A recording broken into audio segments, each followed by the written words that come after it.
Okay, I was gonna say we had talked about like I hope a few people join us because it's been a topic that has come up. I feel like quite frequently in the last couple of weeks with like new members and stuff, and just people reaching out like I don't know what to do. I don't know if I can afford this. Blah blah blah. And it is. I mean, it's taxing emotionally, financially, mentally, all of it. So It is. I made a couple notes, and of course, my phone will blow up as soon as I do that. And I just, over the past couple of weeks, I've been going over things in my head.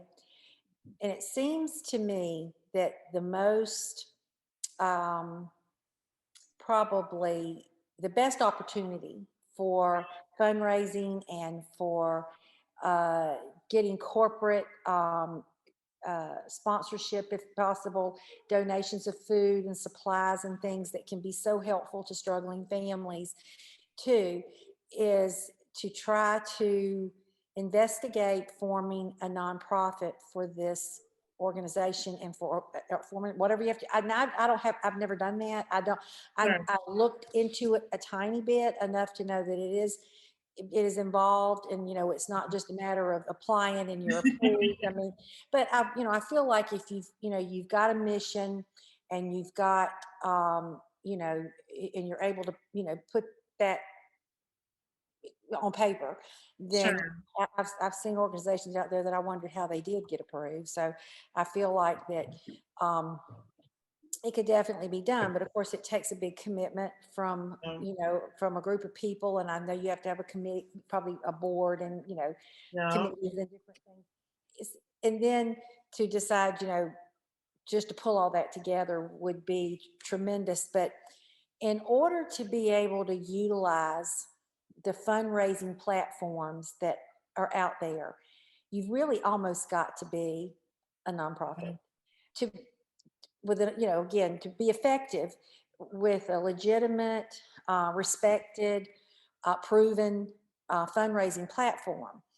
And otherwise, people, understandably so, are very skeptical a lot of times about sure. how they donate their money. And there are a lot of folks, and this is what I found out with Annie. First off, I have done 15 campaigns with Cuddly since we Okay. started with them. Annie was my second one. Oh wow. Okay. And, or well, actually the third, but she was my second. But one other person in the rescue. I set the fundraiser up, but she handled most of it. I handled some of it. Okay. And of those 15 that I've handled, 4 of them got national spotlights. Now and Annie was one of them. And to get that, you have to be approved by their committee that they have Sure. within Cuddly. And of course, I'm sure they have a criteria and whatever they base it on. And then they go from there. Um, and, but with Annie's uh, campaign, from the very first um, a plea that we put out there, I've done 131 updates on her. Wow. 131. Now, Wow. that's updates, that's with pictures, and that's with video, and that is with just her story. To be able to fundraise successfully, I feel like I think I've learned so much with this. And, Veronica's very complimentary to me. She says that, I have mastered their platform. Well, I don't know about that, but I was desperate. It was like I had to master something, because, we were talking about, $10,000, $11,000 bill at one time, Wow. and so it was very important to me to take the stress off the rescue, who certainly was committed to her, but I was the one that brought her into the rescue, and I Sure. was, so it was all a very, very frightening kind of emotional journey. And at the same time, we had um, another medical rescue too. Okay. So there was a lot going on. So in order to be able to successfully fundraise for this, or anything, you have to, and if you've ever done any fundraising in your life, whether it's with your kids or whatever you've done, Yeah. but when we're not talking about selling donuts or whatever, we're talking about trying to really get people invested in this mission and in this particular dog or cat or whatever you're dealing with. And to do that, I've learned that, just having a heartbreaking, gut wrenching story, it's not enough. I've seen enough cuddly campaigns, and I can't even look at half of them because it's so, sometimes it's just so gut wrenching. It's just gruesome. And, but I've seen things out there that just would just make your heart stop.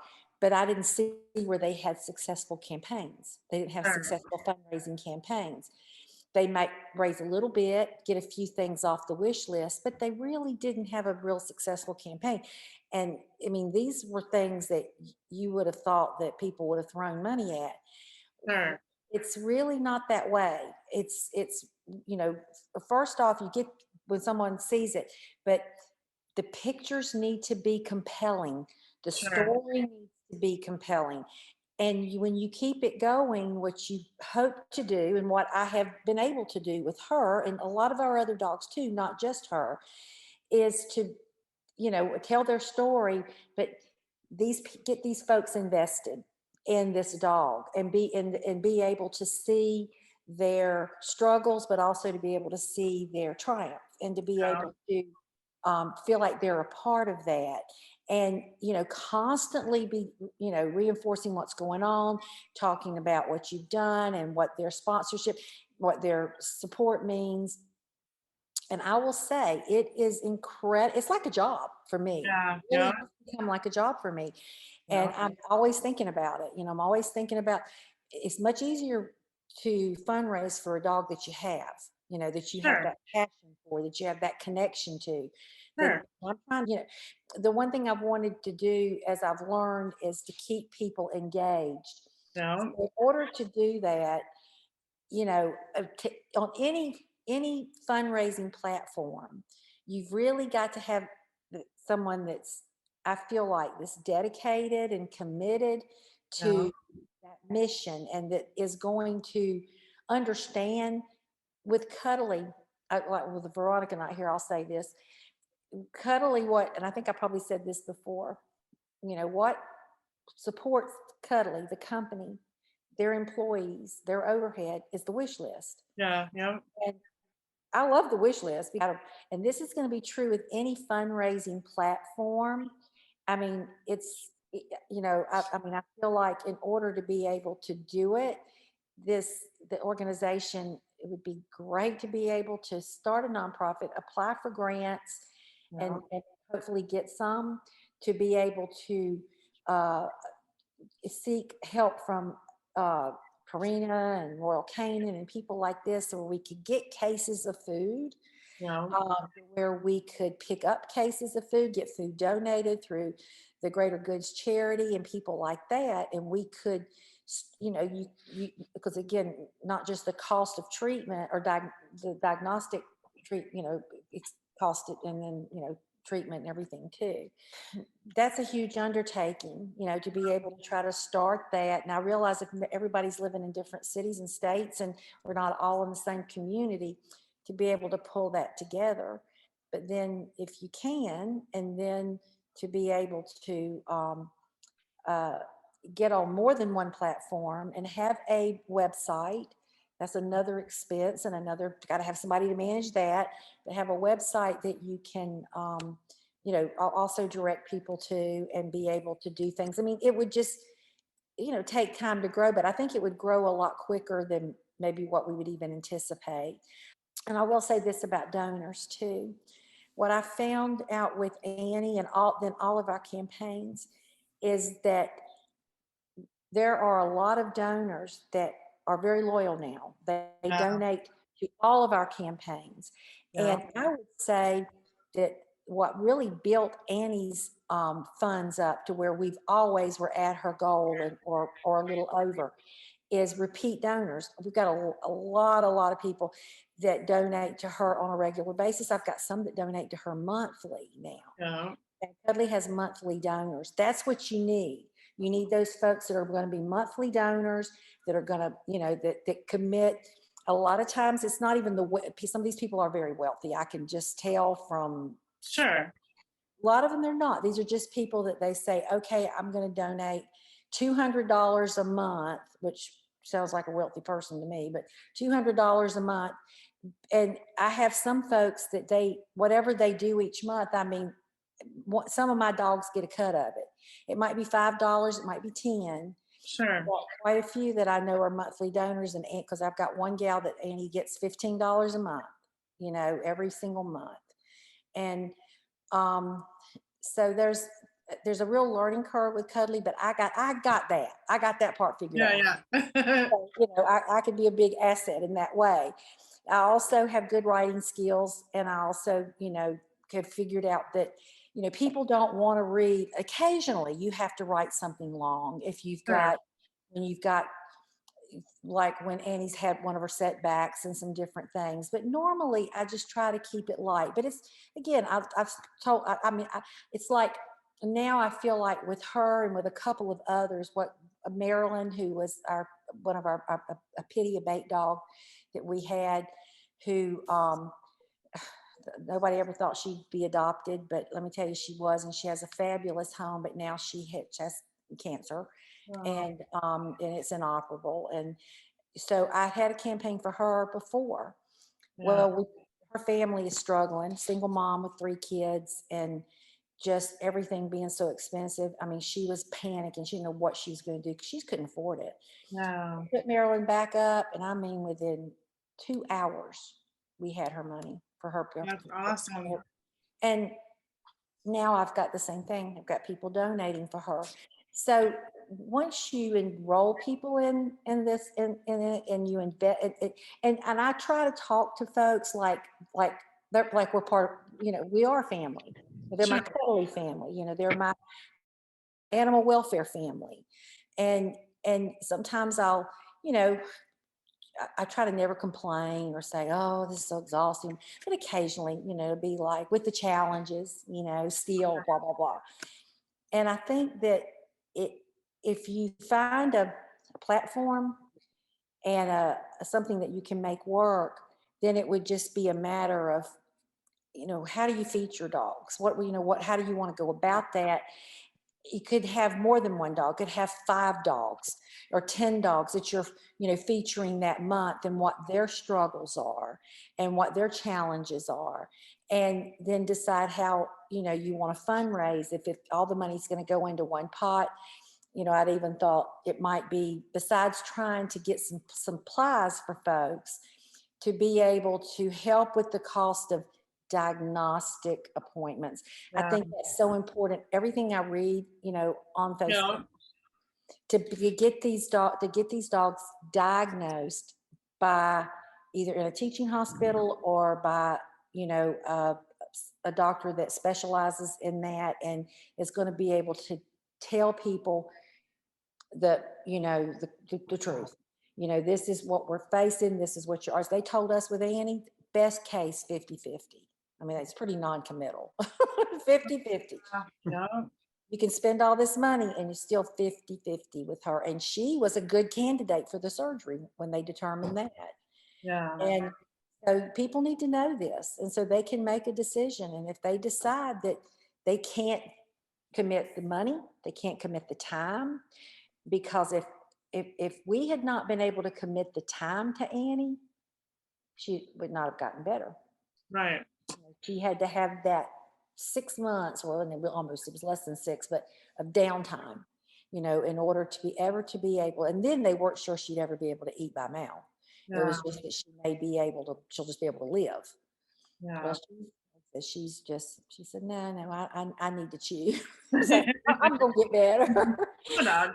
She still throws up. She threw up yesterday because she went out to have fruit trees, and she got her pear and got her a big chunk of pear, and then she threw up. And then she got in the cat litter box last Sunday. I thought the door was closed, and I looked and I saw that she has litter on the end of her nose. Nope. I was I have like, a picture of Data with that. I'm like, so annoying. but I mean, as far as other fundraising ideas, I said I was going to do a calendar, but I got so busy with Cuddly and Annie, and now I have Bailey, who Yeah. Mandy has, who was one of 5 dogs that were seen in Alabama being thrown out of the back of a truck Ugh. on a dirt road, and one died. She's ended up losing an eye. They had to remove her eye last week, Okay. and we've already raised all her money, in less than a week, and she didn't even get out of the hospital till today. And Yeah. so, I stay so busy with that. I haven't had time to go off into other areas of, you know, Sure. with calendars, which, is a thought that I had. Of course, I'm always selling t-shirts. T-shirts work, but Yeah. best if you are doing events and you've got tables full of t-shirts and you've got hundreds of people walking by, you can sell a lot of t-shirts. I know our rescue has, they do very well on t-shirts. Okay. Um, and that's always, and tote bags and Yeah. different things.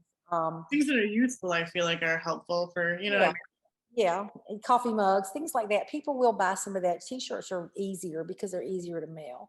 Sure. If you've got to mail them out. Most folks are going to support those types of things if Yeah. you know if you get it, because you've got a pretty good network there, and they're going to support it, and they're going to get maybe their family and friends, Sure. to also buy a t-shirt or buy whatever you're selling.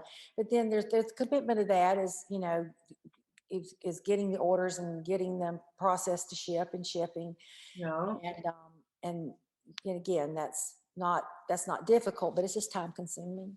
It is, um, yeah, it's time consuming. It's not a huge, I mean, it's a commitment though, to make sure that it you don't miss anyone's order or, Right. And you know, logistics too. yeah. You've got different people in different areas, helping out and doing things, how you can do it. I mean, we've, last year, just the things that we do locally. Last year, I made some baskets, and those were raffled off for us one at the vet's office, another at a grooming place that does our rescue dogs, for free or almost free, Yeah. and they raffled those off. And everything that was in them was donated except for a couple little pieces that I added just to jazz them up. And and I don't know, I think they'd like $600 on each basket, for and all that helps out. But what we're talking about, since I know what this cost, you know and I think in order to be able to really start offering a service, that's going to really make a difference, I think it's going to have to be on a bigger scale. Sure. Because, I mean, just walking in the door of a teaching hospital, is generally going to cost you, I mean, it's going to cost you $250, $300 to walk in the door. And, Yeah, minimum. a few tests and anything else, you're at, $700, $800, and you could be at 15. Most of them do not do much discounting Yeah. anymore.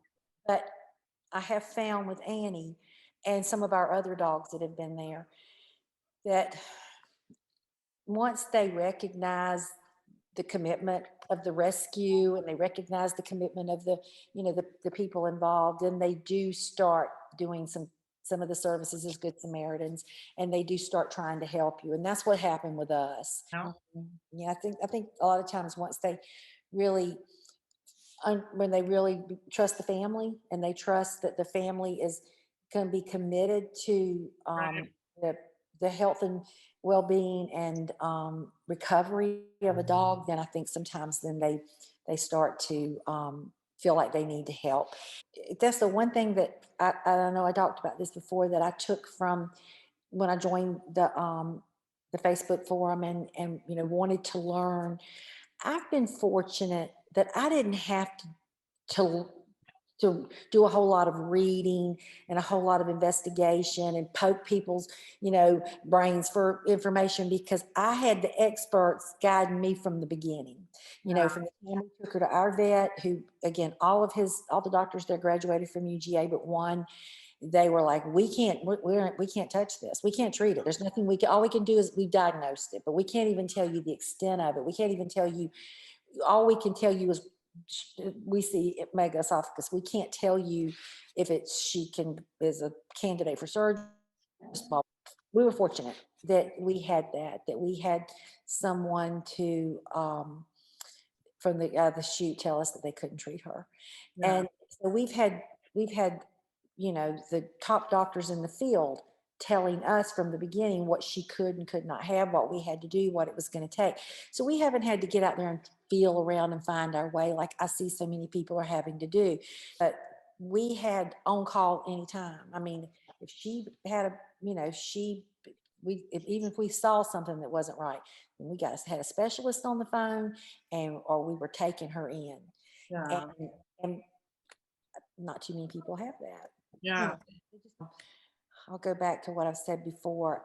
Just based on one person, just one dog with one dog Yeah. experience, I feel like that's the most important thing is to get, and I don't know if y'all agree with that, but the most important thing from the very beginning is to get a proper diagnosis and Yeah. know what you're looking at, what you're facing, and what your options. And try.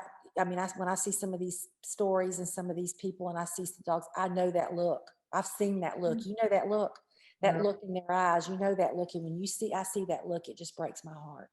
Oh yeah. And because we saw that look in her. And but she never gave up. She was never defeated, but she was pretty darn weak and low. And when she really, after she was hospitalized the second time, we brought her home. I thought we were going to lose her. I I just thought, is she ever going to wag her tail again? Is she ever going to have a spark? Well, she does. I think for successful fundraising, um, you've got to have a partner. You've got Yeah. to have someone that is really a partner to you. And that's what Cuddly has been to me. Yeah. Veronica is the most supportive, compassionate cheerleader. I mean, it doesn't matter how frustrated I am or how just absolutely devastated I was the first time around when Annie didn't get picked for a national campaign. Regular campaigns can do fine, but you're not going to raise big money on those. You've got, Right. and that's what this group needs, is especially right out of the chute. If we could have a national spotlight campaign, and that goes all over the country and even Yeah. filters into other, and people can really, that's when it gets all the eyeballs, and you're going to get donations. I mean, they're going to come if you get that spotlight. And to be able to get a spotlight, and to be able to, whether it's for, because my very first campaign I had 17 dogs in that one campaign. Wow. And that was when I had 17 puppies Yeah. and two moms.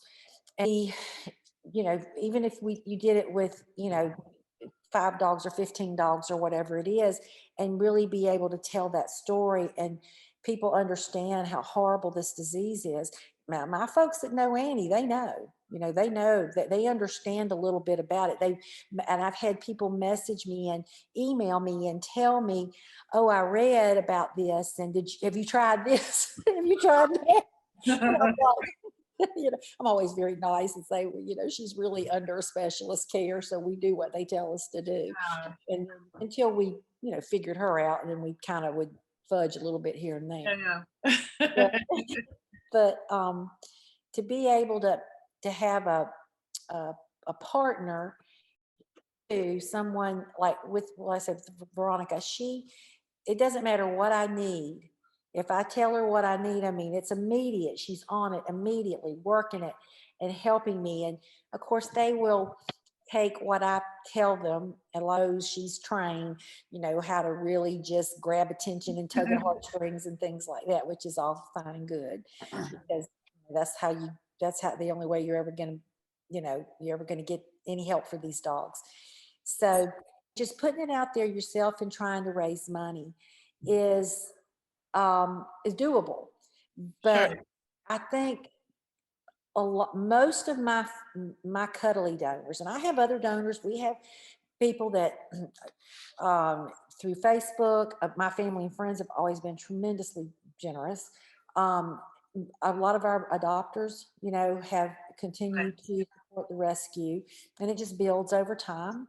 Sure. And so Cuddly's not the only avenue we have. We do raise money other ways. Uh, Well, but the people that are faithful to Cuddly, they understand why the wish list items cost more, because that's how they run the business. And Sure. that's part of the administrative cost. And that's okay with them, because they'll say, okay, I'm gonna give $100. Right. So if I'm buying products for $100 that I could buy off Chewy for 50, that's okay, because I was going to spend the $100. I don't care. And I mean, I want to, this is how I'm going to spend it, because they know where their money's going. They know that, they trust Cuddly. They trust that Cuddly has that is going to make sure that anyone that they allow on their platform, that they've done their due diligence. And I hope they do, and I assume they do. Right. But the folks with me, they can see the progress. They can see the success stories. They can see the dogs being as shabby and pitiful and broken down as they can be. And then they'll see them getting healthier and healing, and their bodies getting stronger, and their eyes getting brighter. And then they'll see them be adopted. And then they'll see them in the bed with their adopters, and they'll see them laying on the couch asleep by their adopters. And, and as this goes on, then, I think that the people that continue to follow all my campaigns, I think they look, when they see it come up, I think they're interested. They want to see what's happening with that dog. Oh, And I think it just, they feel like they're a part of that. They invested their money, and but not just their money, they invested some of their heart. their emotions, yeah, for sure. And so they get very attached, and I mean, really attached to Annie, because Yeah. she's been my feature dog, and they get so attached to her. And then I mean, seriously, it's gotten better over the last month. But up until then, if I went a week without posting an update on her, people started messaging the rescue and Cuddly and the ones that could contact me and wanting to make sure she was okay. Was anything wrong? Well, I was worried. I mean, they needed to know what was going on with her. And so that's what you want. We want the people that say, we've got, say, little dog Barney over here, and Barney is, really having a rough time, and you can see it in his face and his eyes and his poor little body. But as this dog improves, people want to see that, and they need Oh, to yeah. know that. And that's what keeps people invested. What I've seen with Cuddly campaigns, I've seen of some that I've kind of peeked at time to time. they they'll come out and they got this story, and I mean, sometimes it's just, oh, these stories are just horrible, and these dogs are just pitiful, and people do donate money and product, but guess what, they don't update it, and Yeah. Yeah. they don't follow through with that, and it just stops. I Yeah. mean, if you don't keep on it, it just stops. It doesn't keep on by itself. Sure. Once you get people enrolled in the mission, and you make them feel like they are partners and that they are part of the journey, No. then that's when you have, and that's where it's at, is those repeat donors. No. Not the one timers are wonderful too, we'll take it all, but the repeat donors are the ones that I know I can count on. For every time I put up a campaign, I Right. could almost sit here and call off the names and tell you the ones that I know are going to be the first ones to donate. And that's a good feeling. Yeah. That's awesome. So it is. And so, I don't know if that's helpful at all. I've had to post those too. Holly Kate, we lost her, and we've lost three, I think, that Wow. were, one was Holly Kate by herself. The other two dogs were part of groups. Okay. But I mean, that is part of it. Yeah. You have to tell people what's going on, and that's the reality of it. Um, and a lot of money had been donated for Holly Kate that did not get spent because we lost her so quickly. Yeah. But people are fine with it. They were fine with that, because they knew that that money was going to support other dogs and Right. support what we're doing. So people weren't like, well, what about all the money that was donated for her? Um, and I think too, and I know that you guys are, it's you got to have people that are just passionate about the mission. What you're that you're really passionate about it. And I am. I mean, I'm passionate about this mission, but I felt like after a time with Annie, I said to my husband many times, I said, she's not with us by accident. Yeah. I said, God placed her with us because her needs were so great. Yeah. And i- if it had been a different time in our life, I don't know how we would have managed it. Yeah. But we could, and we did. Yeah. And I think that the reality and the brutality of this disease is something that people have to understand. Yeah. And I'm back to the diagnostic part. Yeah. We were not misled in any way with Annie.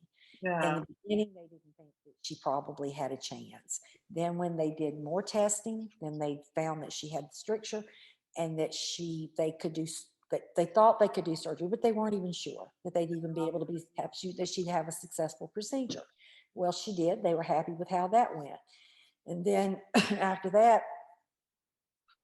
we had to mouth feed her. Well, what happened? She aspirated again, but she couldn't do it. And so, but they never told us, oh, this is going to fix her. It's like, this, Yeah.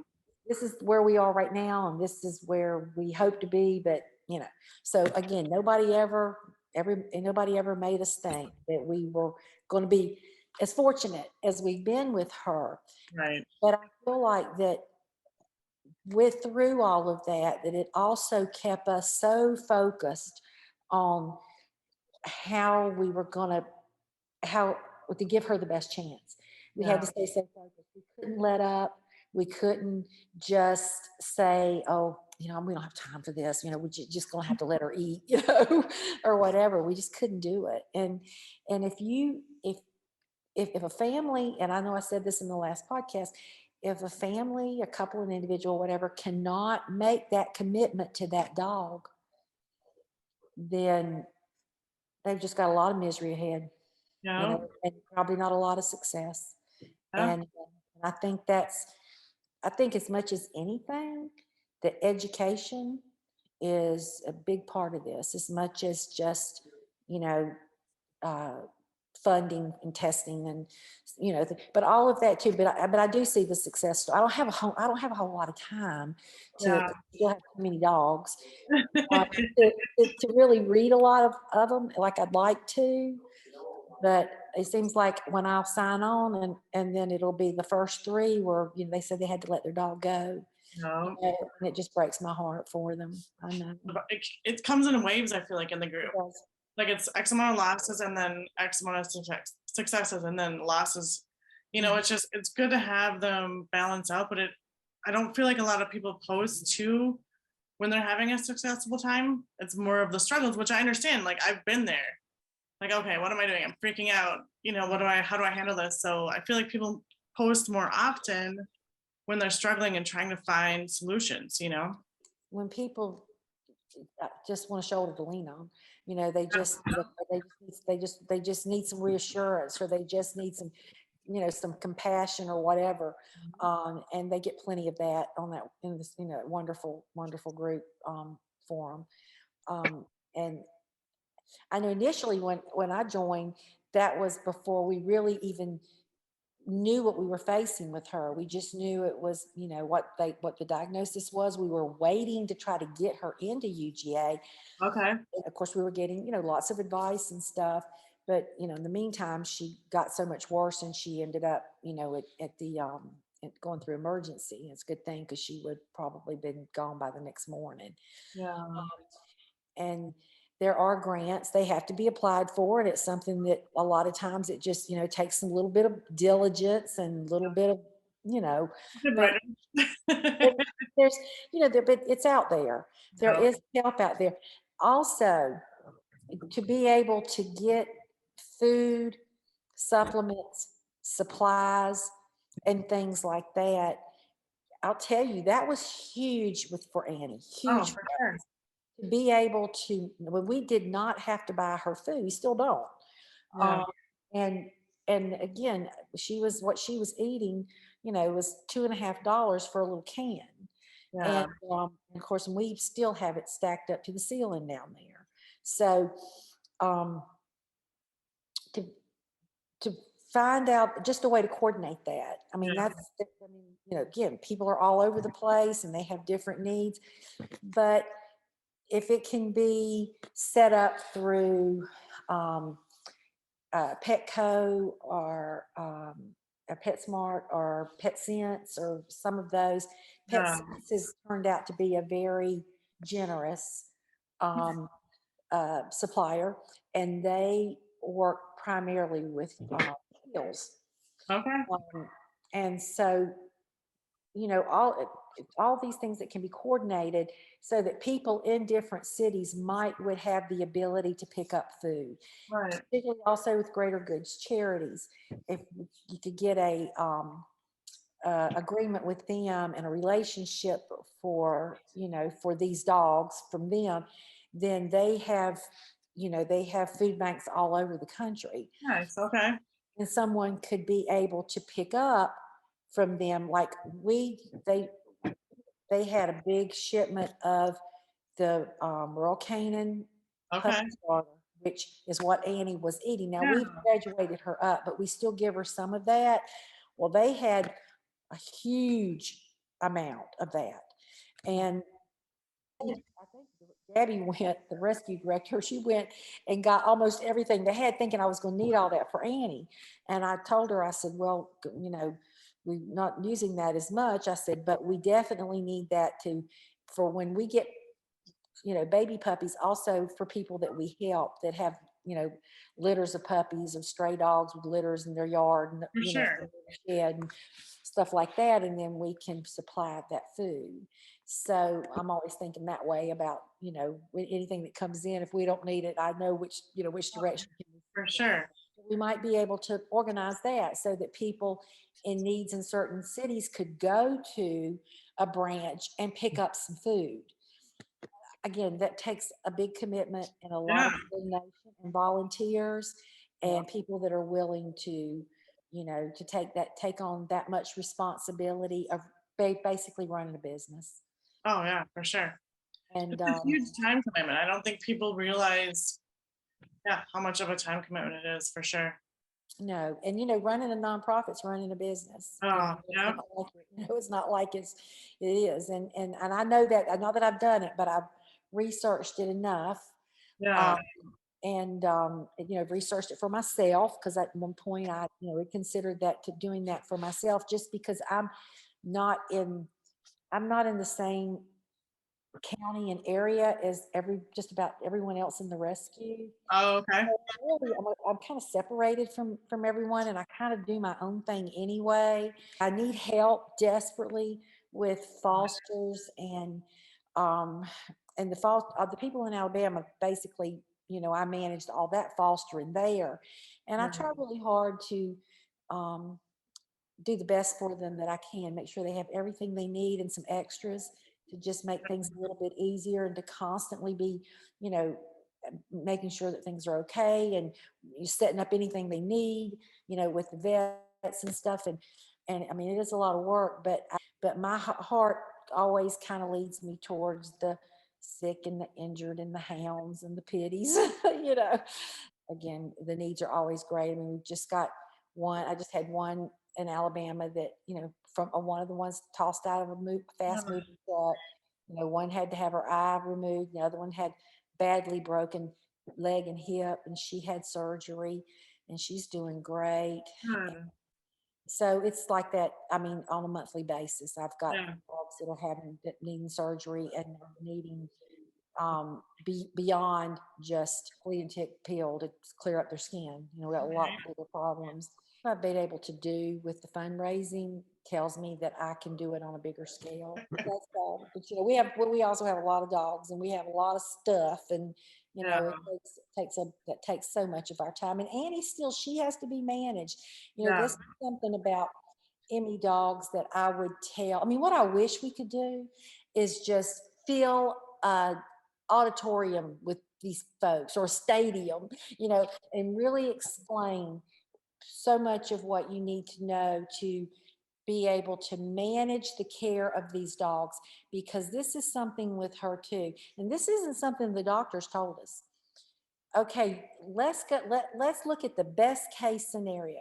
Yeah. We get her healthy enough that she's not always at risk of, you know, aspirating, and that she is, imagine this, able to eat by mouth and Yeah. not vomit it up, you know, every time. So just best case scenario, we get her where she's healthy, her lungs are strong, she's eating from a bowl, and she is thriving. So she still has to be managed for the Yeah. rest of her life because she still has this disease. Yeah. And that's never going away. It's not going to go. Now, maybe it does. Maybe some dogs, I see they outgrow it, stuff like this. I've never had to really study this disease. First off, I haven't had time, but also, like I said, I had experts guiding me and leading me and telling me what to do. I didn't have to go figure it out. I didn't have to go read and try different, you know, methods and different. Well, no, we had to work, you know, we had to practice with her food and different stuff, consistency and things like that. And we know her, we know her body language. We know when she's not feeling well, and stuff like that. But she's still vulnerable, and she's Yeah. still Yeah. susceptible, and she's still, and if we leave her outside on her own with the other dogs, we don't know what she might load up on. You know, Yeah. whether it's poop, which she's gotten a little better. But there's a time she's gonna eat poop every time now. Whether it's poop or whether it's, you know, acorns or, you know, whatever she can get a hold of, pears now. I mean, she Yeah. heads out there in the morning and she goes fastest, and she is fast out there to that where those pears fall, because she's gonna get her a pear. Well, Yeah. whatever it is, she can't chew them enough or whatever to get it down. It's not Yeah. slurry. It's not a slurry pear. You know, I told her, I said, I'll take them in the house and I'll blend them for you if you'll just give me a chance. Yeah. Just wait 5 seconds. Yeah, yeah, yeah, but, you know, whatever she can get, you know, she will, you know, she'll eat mud, she'll eat, you know, she'll get a stick and she'll chew and chew and chew, but she'll end up swallowing, well, getting some of it in her throat. There's just certain things that are just not going to work. Now, Yeah. you can have treats, small amounts at a time. She'll chew those up really good, no problem. But you let her sneak out and get in somebody's, but she don't try to get in anybody's kibble anymore.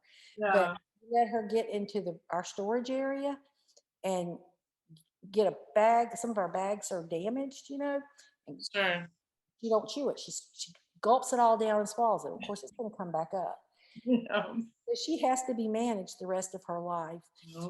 My husband nor I, either one, could just let her go out with the other dogs, which we don't that much anyway, because as they get older, they get testier. Sure. Sure. You know, we don't want to have any fights, but Yeah. have to watch her and she has to be managed. So people need to understand this. I think there's so much that could be done with education, that when I read and there's, you know, like one person will post something and there'll be 131 comments. It's not a one size fits all. Not You at know, all. just because it works for your dog doesn't mean it's going to work for their dog. Yeah. And, and it just always goes back. The same thing with me is about proper a proper diagnosis. It's so specialized. You know, the treatment of this disease in these dogs is really, it seems to me, it's just so specialized too. Um, you know, and there's just not that many doctors that are probably really trained. That's the problem. And they don't, I mean, they go to medical school and they observe a little bit of everything, you know, depending on where they go to school. You know, some schools that have, you know, maybe have, you know, better instructors and bigger facilities and, you know, more patients, and they see a lot of these things. It's like with Annie, they told me that they would go sometimes, like you said, we'll go sometimes for a year and we don't see a dog with ME, and then she said then we'll have 5 in a row. And she Wow. said, so you think you're on that rotation, They're Yeah. going to these teaching hospitals at a time when particular things that are very common, but yet maybe not very, common to them, they don't always even get, and even if they do, it's just on that one little rotation. It's not like that they're really learning about this particular procedure. And the doctor that did her surgery, she well they did her surgery the first time when they did the surgery. The second one that did the tube and all, Sure. she was more of an instructor. But the one that did the surgery, she was, like a fourth year, whatever it is, last year, she was just about to graduate. Yeah. But she said, that she was going to be working in a teaching hospital. I forget where she said she was going. She said, because there's just not really many opportunities for, vets with my training.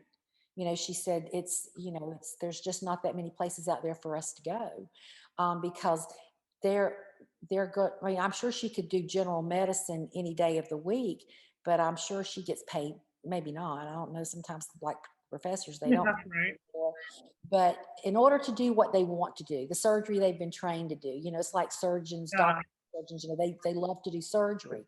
So she wants to be able to practice in that field, but it's limited to Yeah. where she can actually be, because, there's just not, I guess, a lot of, like I said, she doesn't want to go into general practice, and there's a lot of hospitals and a lot of, clinics and all that too, that they just don't, they're not going to specialize in that. Or why is the quick solution to euthanize these dogs? Mhm. That seems to be now, unfortunately, not for us. Sure. That now we have had several dogs that they have im- implied early on that that was probably where we were headed, and Right. they were right. They were right. With one we had called Sweet Pea, and she was having seizures, and Sure. we've had another one since her, and they think it's something that comes out of that colony there in Alabama. It's something genetic. It's something, could be from inbreeding. Sure. Who knows? It could, even UGA could not pinpoint it, and they were very interested in her because they wanted to do her autopsy and all that too, and Sure. same with another one that we got from that was just about as bad as she was, but they pretty much told us from the get-go their prognosis was not good, but they respected that we wanted to give those puppies some quality of life while we could. Sure. That we didn't want to just go in there and say, okay, it's too much work.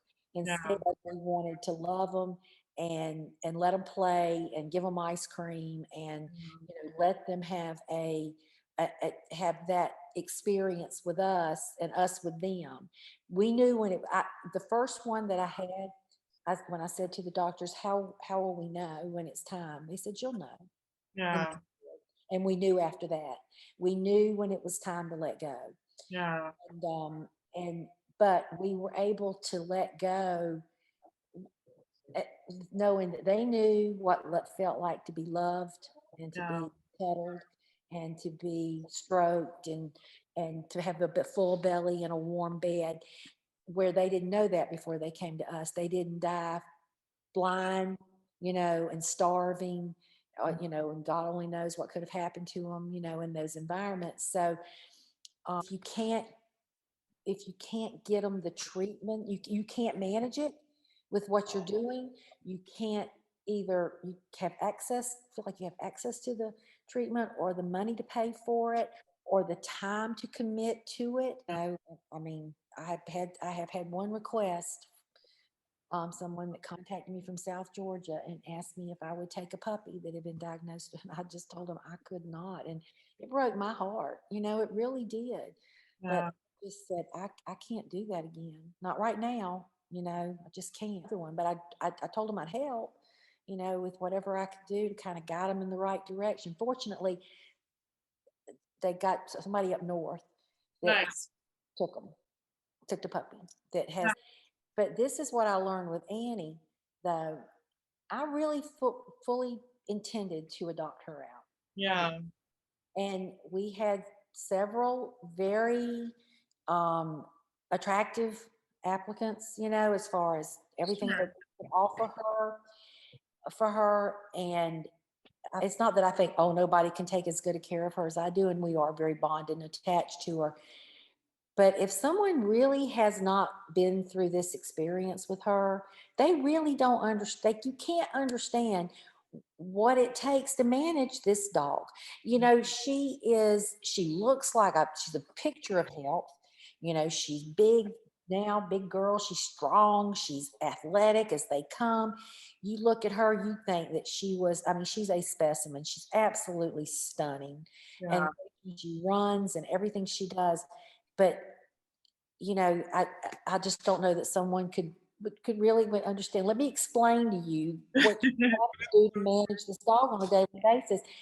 I just feel like we've put so much of our time and our heart and soul into her, and but we realize that she's fragile. And she's still fragile in some ways.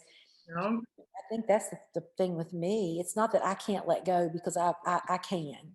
You Yeah. know, now I used to have a much harder time with it. I can't let go now because and I was just telling a new foster at an event, and she's just got her new foster, first puppy. Well, I don't think we're going to be able to give the puppy up. I said, listen to me.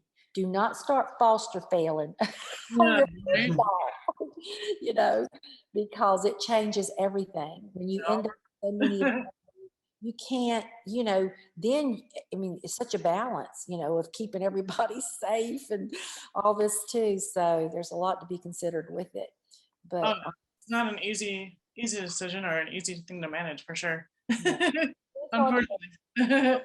all. I love them all, but I love it now too when I can put them in their family's arms, and Yeah. that's how you let go, is because then you can help more, and you end up like us, and where you keep so many,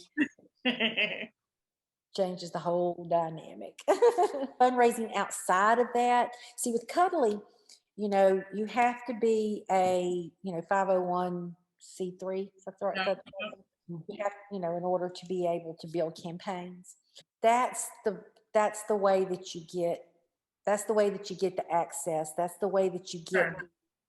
way you get the respect, I think, and the confidence maybe of the donors too, is Sure. that they realize that you're a legitimate nonprofit, and they feel like that with that comes a credibility and a that they can trust. Now, if I'm involved in anything that we do with Cuddly, or work to potentially do with Cuddly, fortunately, particularly with the national campaign, and Sure. that, and I know now what's going to work and what isn't going to work with fundraising for the most part. Like, different folks in the rescue will come to me and they'll say, "Can you put up a fundraiser for this dog?"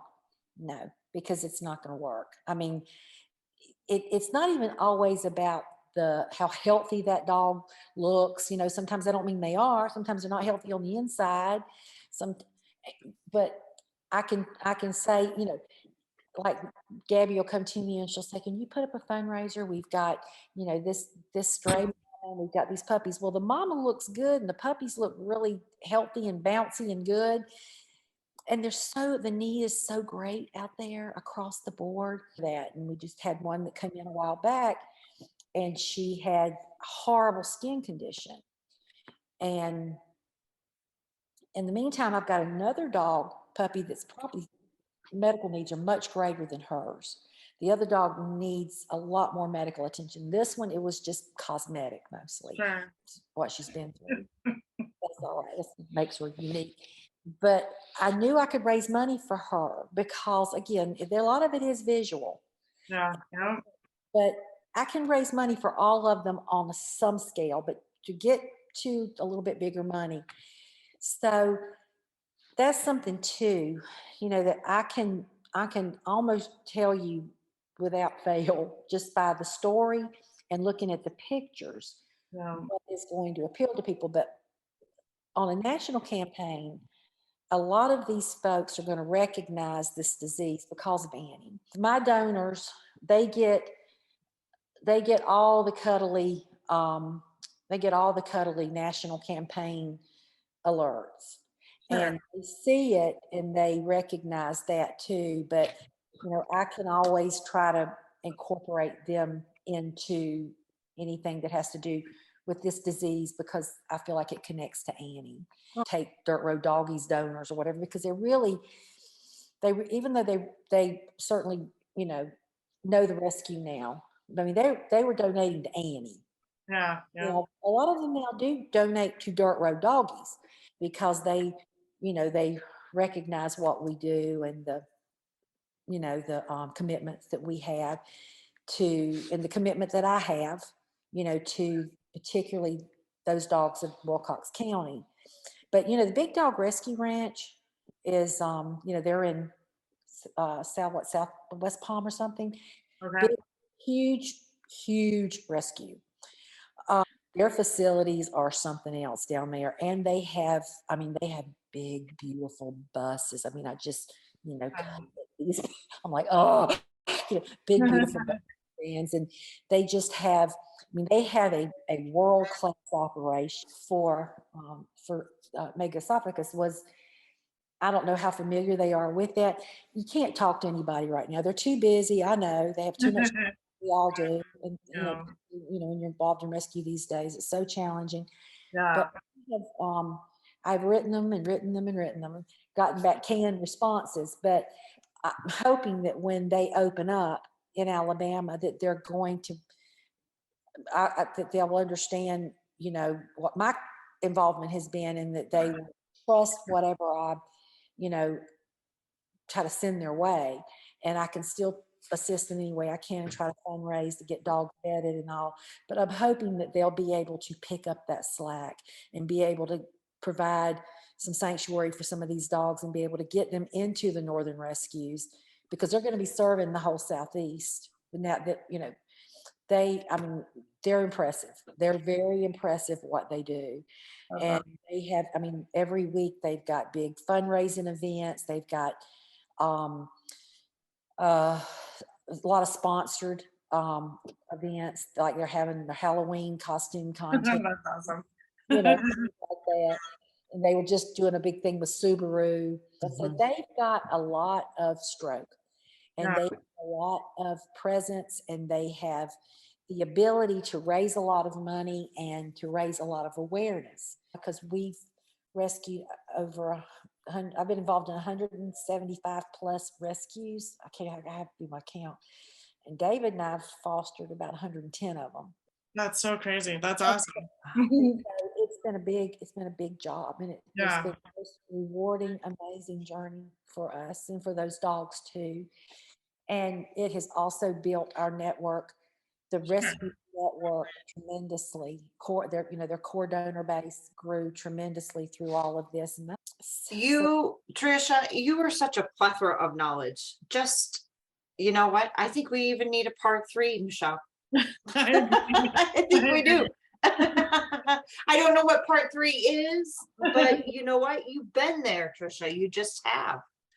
And I'm wondering if I can just make sure that I'd like to recap the topic of fundraising, just to make sure that I have a high level idea of kind of what you experience and you feel is essential. So getting a nonprofit organization ID, or some way that you have that national recognition or has the access to grants or the ability to apply for those grants. I think that was your number one. And then number two, most important, was the story and being compelling and having the visual aids, whether it's video or pictures to back it up. And then number three, the commitment to keeping progress and updates with those people that have donated, right? So you continually go out there. You mentioned 131 posts is what you've put out there for Annie in Oh, just the last, it's been a year, right? It was yeah. March. So a little, I guess it's been a little bit over a year. So you still committed to that cause of keeping them up to date. You got somebody that reaches out weekly. Where's my update? They're not asking where's my update, but they're checking in, right? So they're in it with you, you know.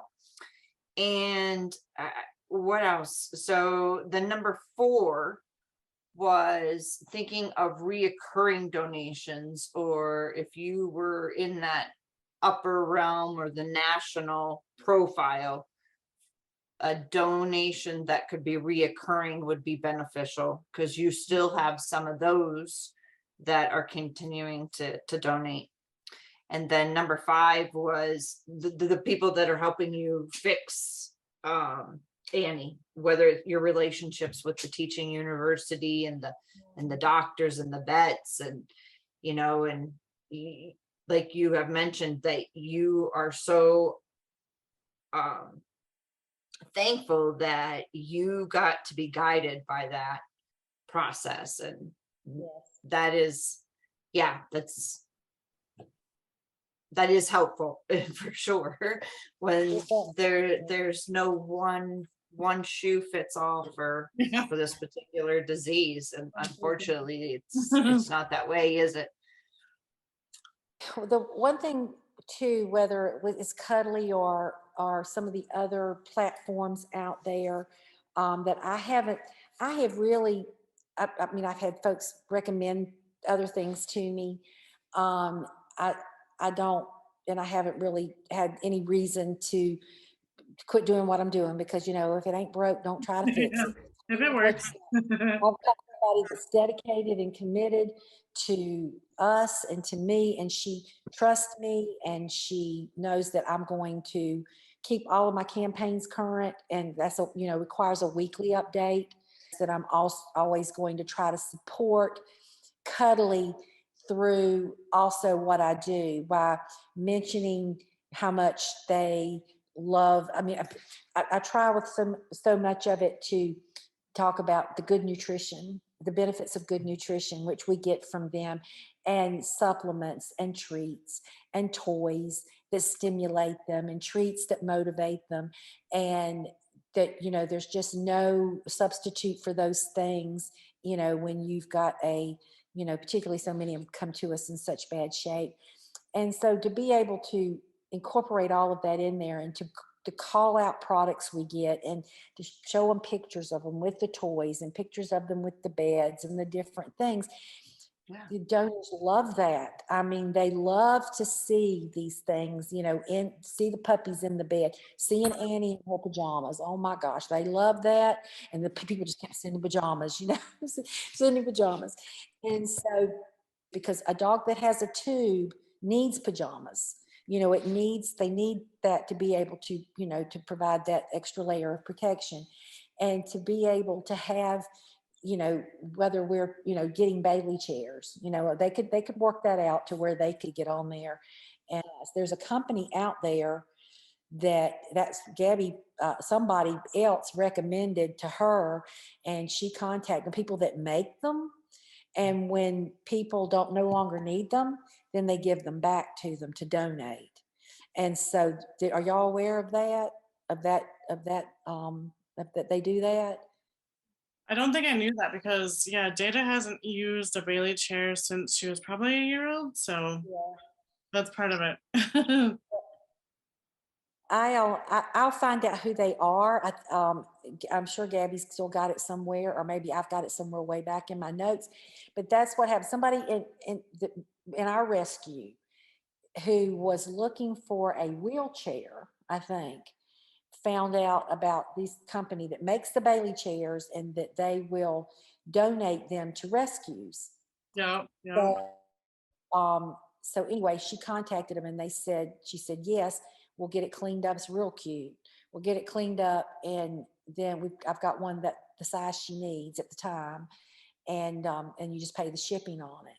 And so, I mean, there are, and I see that all the time on there where people need something and people say, I've got it, I'll send it to you and all that. So I know that a lot of that happens in the forum, but to be able to, um, if we're doing it on a bigger scale, to have that too, to where we have resources for getting, chairs and just the just the stuff that they need. A lot of times if a family can get through the cost of the Yeah, surgery, then it's that maintenance that yeah, they got that is so expensive. And like I said, I think a big part of Annie's success was due to that powder supplement that yeah. she took, that was part of the high calorie intensive care formula.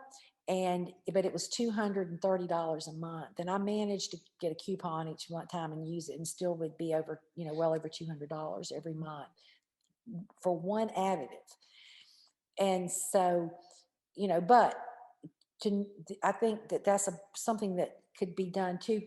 Families could, if you could help maybe with the diagnostic part of it, and then let's see what you're looking at. Okay, then they can know, okay, we're looking at $6,000. We're looking at 8, we're looking at 15, whatever it is. And then again, what they need to be able to do for 6 to 8 months. But that's another way that it could come in as a big help, to be able to help provide food, help to get, a, and supplements and additives and things for them that we got for Annie, like for a lot of the probiotic stuff and things that she got, we mixed in her food. So there's a lot of things that you can get donated when you've got platform to do that, as far as awareness, and it'd be nice if there was some celebrity out there we to have Oh my God. Can we find one? you could really understand, an owner or caregiver goes through with these pups. Thank you so much for your information. We do need to do a part 3 because you have so much information, honestly. Okay, well, just tell me when you want to do another part.